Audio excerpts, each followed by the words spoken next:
매 순간 시험의 연속인 우리의 인생. 인생에도 쪽집게 과외 선생님이 있다면 얼마나 좋을까. 혹은 누군가 아예 속 시원한 정답을 알려주었으면 얼마나 좋을까 싶은 순간들이 있습니다. 오랜만에 찾아뵙는 애나의 다락방 라디오. 오늘은 한평생 인생이라는 과목의 수험생 신분에서 절대 벗어날 수 없는 우리 모두에게 어깨 너머의 작은 힌트를 건네는 책, 성진 스님의 내 걱정 어디서 왔을까 읽어드립니다. 성진 스님은 4대 종교인들이 함께 출연해서 화제가 되었던 JTBC 다수의 수다를 비롯해 여러 TV 프로그램에 출연하셔서 아마 많이들 아실 것 같은데요. 현재 대한불교 조계종 남양주 성관사 주지이자 한국종교인 평화회의 종교간의 대화위원장이십니다. 희망찬 새해가 시작되고 한 살 더 나이를 보탰지만 여전히 걱정과 불안을 잔뜩 끌어안고 사는 우리에게 성진 스님은 인생이라는 시험에서는 출제자도 채점자도 그리고 수험생도 다른 누구도 아닌 나 자신이며, 그래서 어쩌면 이미 우리 손에 커닝 페이퍼가 쥐어져 있는지도 모른다고 말합니다. 그렇게 스스로 답을 찾아가도록 이정표가 되어주는 성진 스님의 다정한 응원의 메시지, 끝까지 편안하게 들어주세요.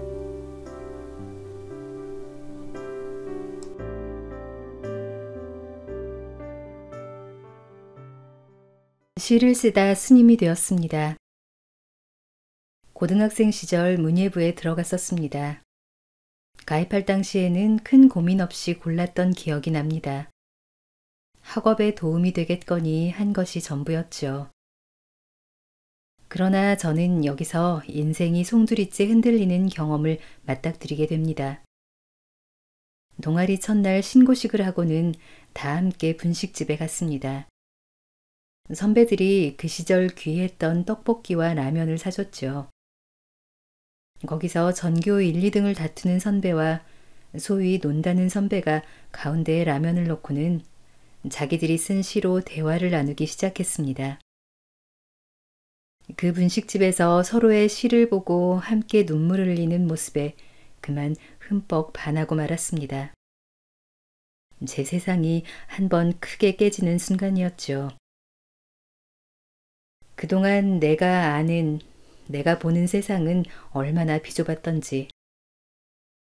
저는 그저 학업 성적이 우수한 모범생의 지극히 좁은 시야로만 살아왔던 겁니다. 세상에 얼마나 많은 인간 군상이 있는지 문예부에서 처음 마주했고, 이날부터 제 인생이 완전히 새롭게 쓰이기 시작했습니다.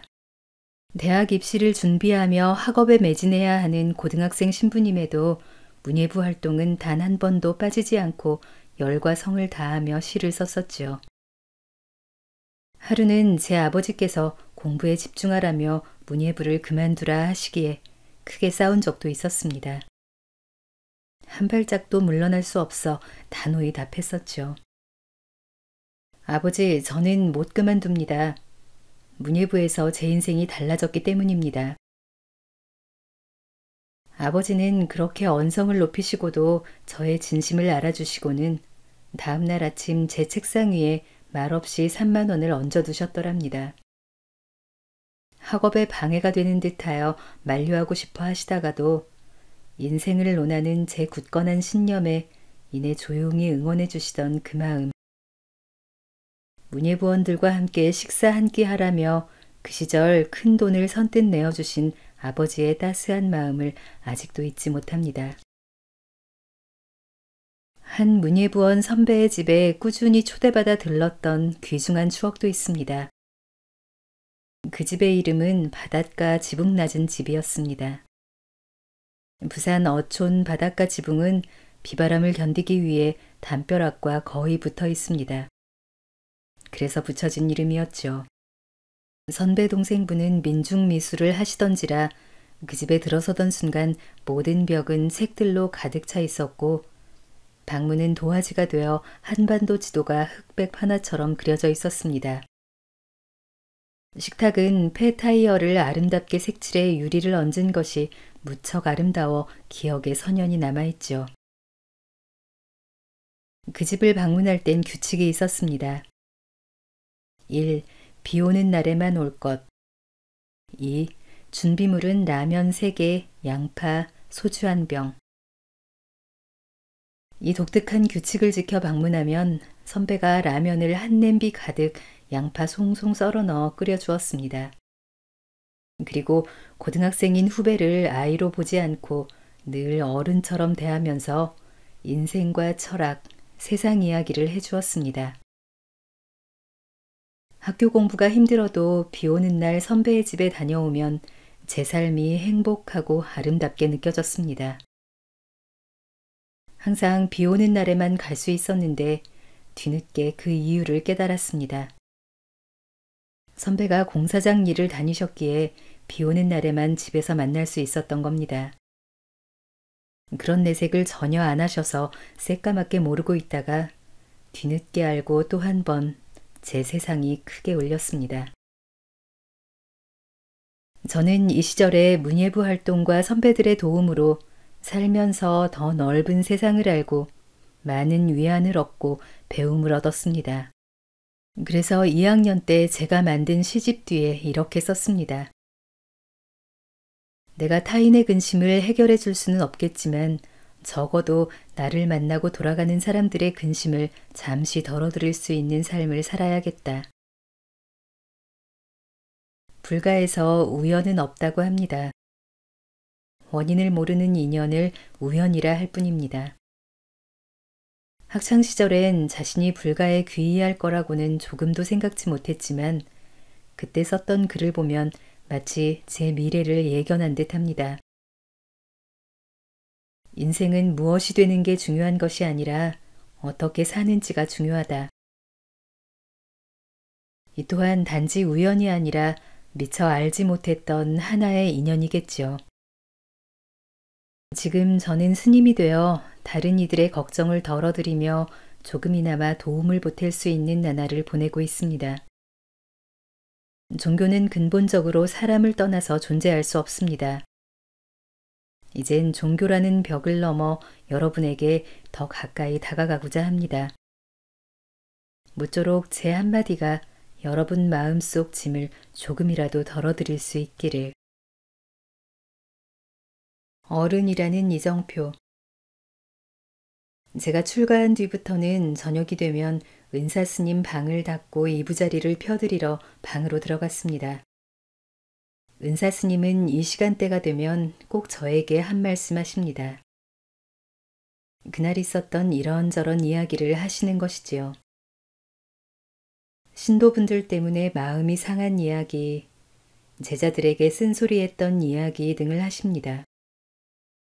은사스님이 제 등을 두드리시며 하신 이야기가 아직도 잊히지 않습니다. 등 뒤에 칼이 보인다. 누군가에게 나쁜 마음을 먹고 잘 풀지도 아니하고 서운하다 생각하고 이렇게 독한 마음을 먹으면 다 내 등에 칼이 꽂히는 것과 같다. 저는 어른을 모시고 살면서 느꼈던 마음이나 자세가 제가 살아가는 데 있어서 이정표가 되었습니다. 지금 제 등에 꽂힌 칼들을 보고 있습니다. 누군가를 탓하거나 누군가에 대한 앙심이 생길 때마다 하나둘 칼이 늘어가고 있습니다.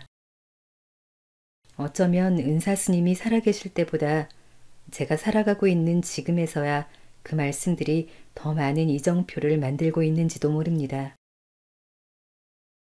당신의 말씀 역시 제게는 칼날처럼 날카롭습니다.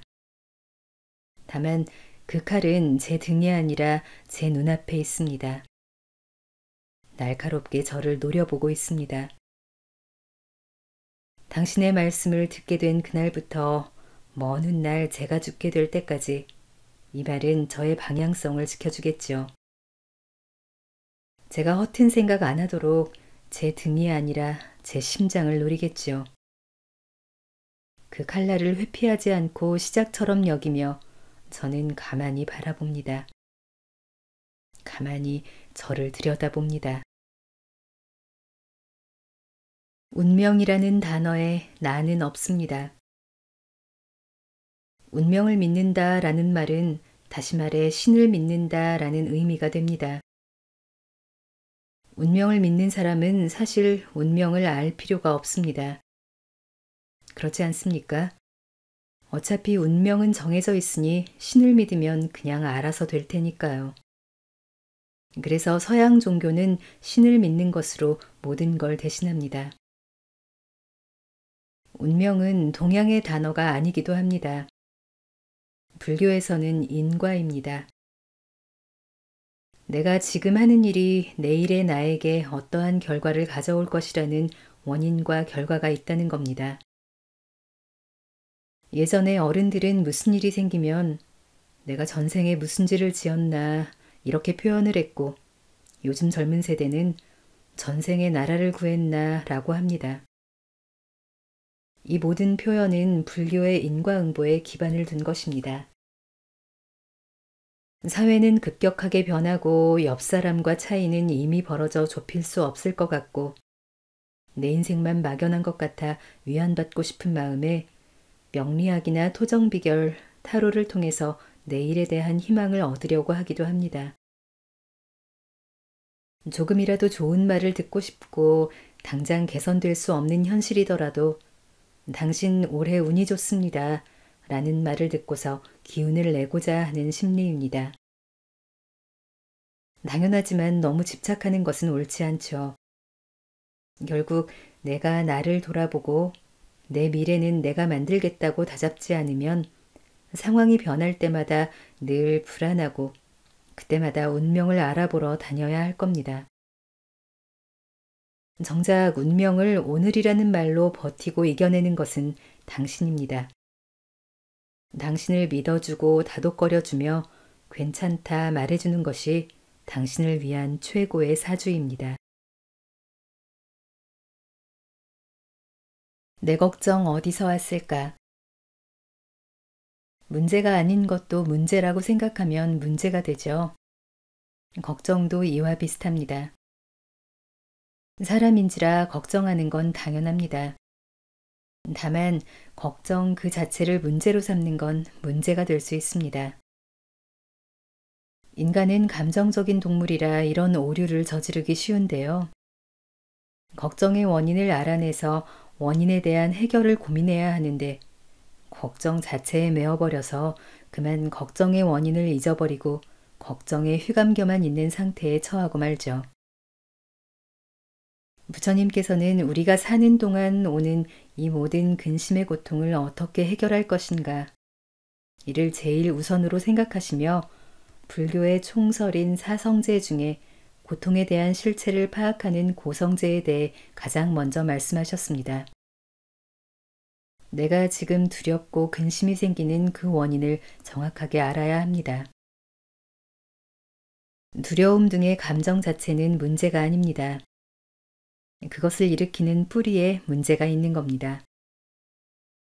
아픔에 드는 걱정을 문제로 삼기 전에 어디가 아픈지 병에 대한 정확한 원인부터 찾아 나서야 합니다. 아픔에 대한 두려움이 쌓이다 보면 병원에 가서도 아픈 것에 대해 걱정할 뿐이지 스스로 아픔의 근원을 찾지는 않습니다.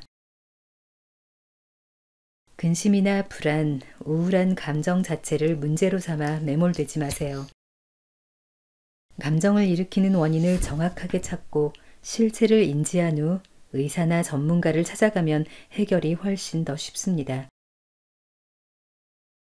걱정, 고민, 불안, 근심, 우울, 고통 이들은 출처가 어디일까요? 도대체 어디서부터 온 걸까요? 그 상태의 감정만 해소하고자 급급해하지 마시고 감정이 일어난 정확한 원인을 먼저 찾아보세요. 자신이 가장 잘 알고 있을 겁니다. 그럴 때 내가 내 몸과 마음의 의사가 될 수 있죠. 진료는 바로 질문에서 시작됩니다. 걱정이라는 문 뒤에 행복이 기다리고 있습니다. 문을 여는 건 질문이라는 열쇠에서 시작됩니다. 질문하세요. 문을 열어주세요. 행복이 당신의 마음으로 마음껏 뛰어올 수 있게. 어디서 온지 모를 걱정, 그 뿌리를 뽑을 수 있게.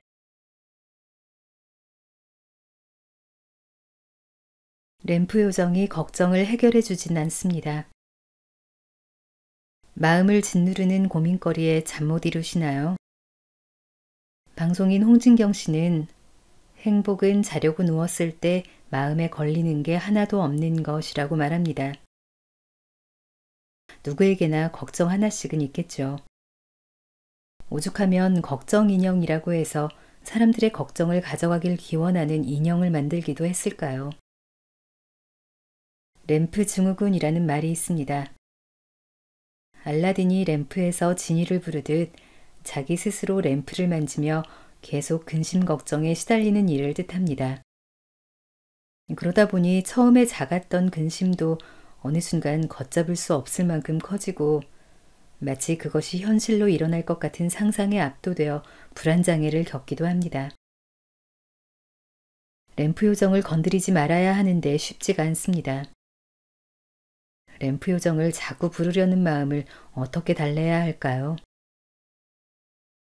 미국의 심리학자 젤린스키 박사는 모든 걱정의 4%만 해결할 수 있고 나머지 96%는 일어날 가능성조차 없는 쓸데없는 근심이라고 합니다. 당장 걱정의 늪에서 허우적거리는 사람에게는 와닿지 않을 수 있지만 실제로 그렇습니다. 걱정이 깊어지면 생각은 늘 부정적으로 치달을 수밖에 없기 때문이죠. 자, 여기서 한번 나를 돌아봅시다. 지금 내가 하는 걱정이 과연 쓸데없는 것인가 아니면 꼭 해결해야 하는 것인가? 불교에서는 발원문이라는 것을 씁니다. 발원문은 부처에게 소원을 비는 내용을 적은 글인데요. 그런데 이 발원문을 쓰면 굉장히 좋은 효과가 있습니다. 마음에 생긴 근심과 걱정을 글로 쓰며 기록하게 되는 겁니다. 여러분도 발원문을 쓰듯이 자신의 고민과 걱정을 한번 적어보세요. 그 내용을 남겨놨을 때 어떤 것이 의미 있는 근심과 걱정인지 판단이 설 수 있습니다. 지금 당장은 괴롭고 힘들겠지만 과도한 걱정에 짓눌린다면 그러한 자신의 감정을 글로 써보세요. 그렇게 잠시나마 내 안의 걱정을 내려놓아 보세요. 켜켜이 쌓인 고민과 걱정의 응어리를 덜어내는 연습이 필요합니다. 그리고 일전에 적어둔 근심 걱정을 어느 하루 정해서 한번 펼쳐보세요. 당신의 고민과 대부분의 걱정이 해결되었거나 설령 해결하지 못했더라도 여전히 웃고 기뻐하는 자신이 거울 앞에 있을 겁니다. 불자들이 근심과 걱정을 발원문을 통해 소원으로 바꾸고 한 가지라도 수행한 후 자신이 가진 것을 여러 사람과 나누는 일을 기도라고 합니다. 그래서 종교를 가진 분들이 걱정과 근심을 소원이나 희망으로 만드는 뛰어난 연금술사가 되기 쉽습니다. 근심과 걱정을 소원으로 바꿔 적어놓고 매일 그것을 위해 감사할 대상을 만들어 보세요. 아니면 꽃에 물이라도 주어보세요. 이렇게 실천할 수 있는 행동을 하나의 습관으로 만들고 정해둔 일정 시간이 흐른 뒤 내가 아직도 똑같은 걱정을 하고 있는지 살펴보세요. 내가 무엇을 해야 할지 모를 때가 무엇이든 시작할 때입니다. 무엇을 해야 할지 모르겠다는 우리 청춘들에게 드리고 싶은 이야기가 있습니다. 앞날이 어찌 될지 몰라 막막하시죠? 하고 싶은 것을 한다는 개념을 분명히 하기가 참 쉽지 않을 겁니다. 사실 저의 출가는 하고 싶냐 하고 싶지 않냐의 범주를 넘어선 소 뒷걸음질의 시작이긴 합니다만 이런 저이지만 여러분의 힘이 되고 싶은 마음으로 진로를 결정하기가 어려워 머뭇거리고 있을 젊은 친구들에게 한마디 보태봅니다.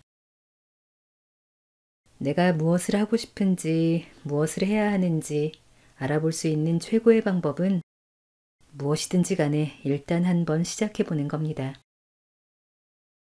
세상에는 미리 알 수 없는 일도 많은 법입니다. 그래서 직접 부딪혀 보면서 이 정도는 내가 충분히 할 수 있겠다라고 가늠해 보는 과정이 필요하지요. 마치 눈덩이를 굴려보듯이 말입니다.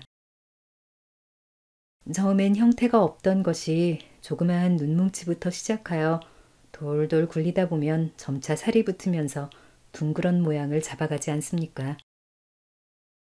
인생도 마찬가지입니다. 직접 겪으면서 실체를 만들어가며 내 삶의 윤곽을 잡아볼 수 있습니다. 한편 눈사람을 만들다 보면 동그랗게만 만들진 않습니다.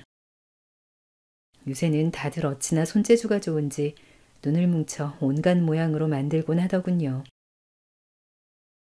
눈을 뭉치다가 찌그러질 수도 있고 그래서 아쉬울 땐 다시 매만져 보거나 허물고 새로 뭉치기도 하면서 내가 원하는 모습을 상상하며 다시 만들어낼 수도 있습니다. 진로도 똑같습니다.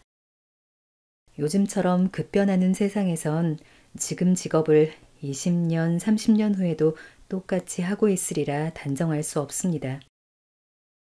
더 이상 한 번 구한 직장이 평생 직장이 아니기 때문이죠. 직장을 다니다가 그만두고 사업을 시작할 수도 있고 그러다 잘 안 풀리면 다시 새 직장을 구하기도 합니다. 살면서 직업은 많이 바뀔 수 있으니 빨리 하나라도 뭔가 시도해보는 것이 중요합니다. 만일 여러분이 특정 분야를 하나 정해서 그 일에 대해 준비하고 있는 것이 아니라면 내가 무엇을 할 수 있는지 알기 위해서라도 일단 먼저 도전해야 합니다. 해보고 아니면 바꾸면 된다는 마음으로 접근해 보세요. 뭘 해야 할지 몰라서 오늘도 방황하고 계신 여러분에게 망설여질 때가 뭐라도 시작해야 할 때입니다. 하고 싶은 일을 찾는 건 그것을 할 수 있는 힘이 생겼을 때 고민해도 늦지 않습니다. 시동을 켤 때는 굳이 내비게이션이 필요하지 않습니다. 잘 안 맞으면 그때 가서 바꾸겠다는 마음으로 새롭게 도전장을 던지시길 바랍니다. 인생의 선택이 여러 차례 바뀔 것을 부디 두려워하지 말았으면 합니다. 잘못 접어든 길은 돌아 나와 다시 새 길로 찾아가도 되고 조금은 여유를 두고 굽이굽이 돌아가는 길도 있는 법이니까요. 신년 운세 보러 가야 할까요? 해마다 새해가 되면 올 한 해의 운세를 궁금해하며 신년 운세를 봐볼까 많이들 고민하시죠. 굳이 새해가 아니더라도 아침에 눈을 뜨자마자 오늘의 운세부터 인터넷으로 보는 사람도 많습니다. 다가올 미래를 미리 점쳐보는 행위. 무엇 때문일까요? 운세를 궁금해하는 원인을 바라보면 알 수 있습니다. 바로 내 안에 도사린 두려움을 해소하고 하고 싶은 일, 하려고 하는 일에 대한 좋은 결과를 얻고 싶은 마음에서 출발합니다.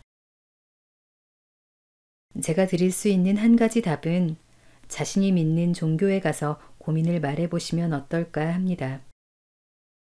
종교는 기본적으로 인류와 1000년 이상을 함께했습니다. 지금 우리가 하는 고민이 그 오랜 시간 단 한 번도 없었을 리가 없죠. 신자의 고민을 풀어주는 일을 1000년이 넘는 세월 동안 종교가 해왔습니다. 자신의 종교에 가서 여쭙고 상담하면 고민을 해결할 길을 배울 수 있습니다. 종교에 대한 믿음으로 지혜를 얻고 그 지혜로 고민을 해결하는 하루와 한 달과 한 해가 되길 바라봅니다. 가장 중요한 핵심은 고민과 근심과 두려움을 없애는 삶입니다. 종교가 없다면 어떻게 하냐고요? 제가 무엇라 해드릴 것이 없군요. 그러나 이번 기회에 그 두려움을 종교로 산책하며 덜어보시면 어떨까요? 운세란 운명이나 운수가 다가오는 기세를 말합니다. 행운이란 준비가 기회를 만났을 때 나타난다는 말이 있듯이 운세 역시 현재 어떤 선택을 하고 어떻게 행동하느냐에 따라 달라집니다. 올해 내 건강이 나빠지지는 않을까? 집안에 무슨 일이 생기지는 않을까? 혹은 내가 산 복권이 당첨되지 않을까? 의문만 던져둔 채 가만히 있기보단 다양한 가능성을 열어두며 스스로 준비할 때 운세가 우리에게 다가오며 그 의미를 갖습니다. 마케팅이란 단어를 처음 만들어낸 경영학의 아버지 피터 드러커가 말했습니다. 미래를 예측하기 가장 좋은 방법은 미래를 창조하는 것이다. 계획이란 미래에 관한 현재의 결정이며 꿈과 목표, 그리고 자신을 실현하는 유일한 방법은 행동하는 것이다. 그렇다면 올해 내 운세는 내가 점치는 것 아닐까요? 고민하고 불안해하는 마음을 딛고 일어나 올해의 꿈과 목표를 계획하고 그에 따라 행동하는 것.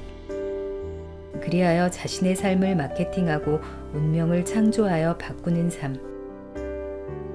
그것이 여러분의 손에서 피어난 운세가 되기를 기원합니다.